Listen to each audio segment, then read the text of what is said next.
तो अमेरिकी राष्ट्रपति डोनाल्ड ट्रंप चीन पहुंच चुके हैं, जहां उनकी मुलाकात राष्ट्रपति शी जिनपिंग से होगी। माना जा रहा है कि इसी मुलाकात में ईरान पर आखिरी फैसला हो सकता है और ऐसे में पूरी दुनिया की नजरें अब बीजिंग पर टिकी हैं। लेकिन बीजिंग से करीब 11,000 किलोमीटर दूर पेंटागन में ईरान के खिलाफ ऑपरेशन स्लेज हैमर की तैयारी पूरी हो चुकी है।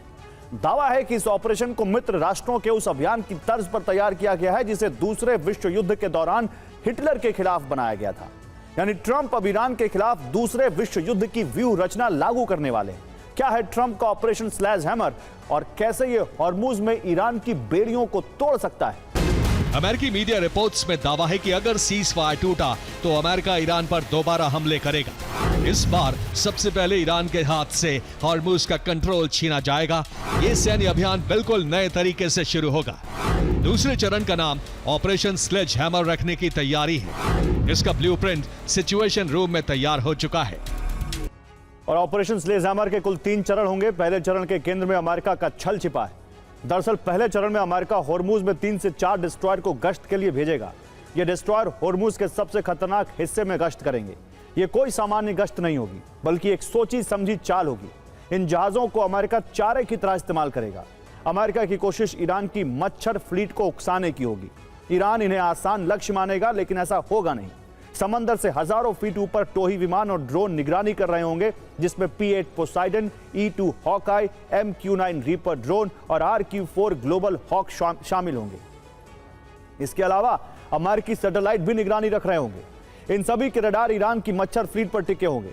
इसके बाद दूसरा चरण शुरू होगा, जिसमें फ्लीट की लोकेशन को ट्रैक किया जाएगा। ड्रोन, विमान और सैटेलाइट के जरिए पता लगाया जाएगा कि हमले कहां से शुरू किए गए, यानी इनका मुख्य लॉन्च पैड क्या था। अमेरिका को शक है ईरानी बोट्स का मुख्य केंद्र केश द्वीप, सिरी द्वीप या फिर बंदर अब्बास पोर्ट हो सकता है। सटीक लोकेशन मिलते ही तीसरा चरण शुरू होगा। अमेरिका और अरब के देश संयुक्त हमला कर देंगे। USS अब्राहम लिंकन से जुड़े F-18 फाइटर जेट और समंदर में मौजूद डिस्ट्रॉयर टोमाहॉक मिसाइलों से ईरान के नेवल बेस और लॉन्च पैड को तबाह कर देंगे।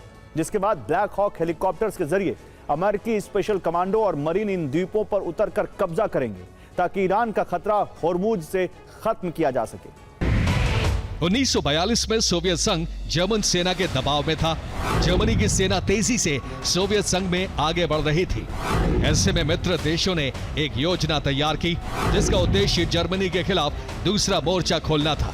अचानक हमला करके जर्मन सेना का ध्यान सोवियत संघ से हटाना था। इस योजना में मित्र राष्ट्रों का प्लान चेरबर्ग और कॉन्टैटिन प्रायद्वीप पर कब्जा करने का था। इस प्लान का नाम ऑपरेशन स्लेज हैमर रखा गया था। हालांकि मित्र राष्ट्रों ने इसे कभी लागू नहीं किया। और ईरान ने हॉर्मुज में अपने अदृश्य शिकारी नारवाल अंडर वाटर ड्रोन को तैनात कर दिया है। यह अपने साथ 450 से 500 किलो तक बारूद लेकर जाने में सक्षम है, जो एक युद्धपोत को उड़ाने के लिए काफी है। यह अंडर वाटर ड्रोन AI तकनीक से लैस है, जिसके जरिए यह मिलिट्री जहाज पहचानने में सक्षम है। इसमें खुद दुश्मन के टारगेट को पहचानने और उन्हें खत्म करने की काबिलियत है। नारवाल ड्रोन की रेंज 120 से 130 किलोमीटर के आसपास बताई जा रही है। यह समंदर में दुश्मन पर 46 किलोमीटर प्रति घंटे की रफ्तार से हमला कर सकता है। खास बात यह है कि under water drone lithium battery पर चलता है, जिसकी वजह से ड्रोन का इंजन बिल्कुल भी आवाज नहीं करता।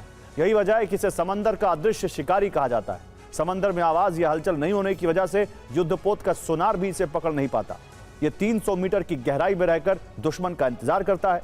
ईरान की माने तो यह 96 घंटे से ज्यादा समंदर के अंदर रह सकता है। अब ईरान ने इन ड्रोन्स के जरिए स्वॉर्म अटैक का प्लान तैयार किया है, जिसके मुताबिक 50-50 ड्रोन के ग्रुप बनाने की तैयारी है। एक साथ इतने ड्रोन्स को रोकना अमेरिका के लिए असंभव होगा। ईरान में एंटी हेलीकॉप्टर ड्रिल जारी है। IRGC ब्लैक हॉक हेलीकॉप्टर को तबाह करने का अभ्यास कर रही है। FPV ड्रोन और मिसाइल लॉन्चर से हमले का अभ्यास हो रहा है। इसका एक वीडियो भी ईरान ने जारी किया है, जिसमें ब्लैक हॉक हेलीकॉप्टर की डमी पेंटिंग को तबाह करते दिखाया गया है।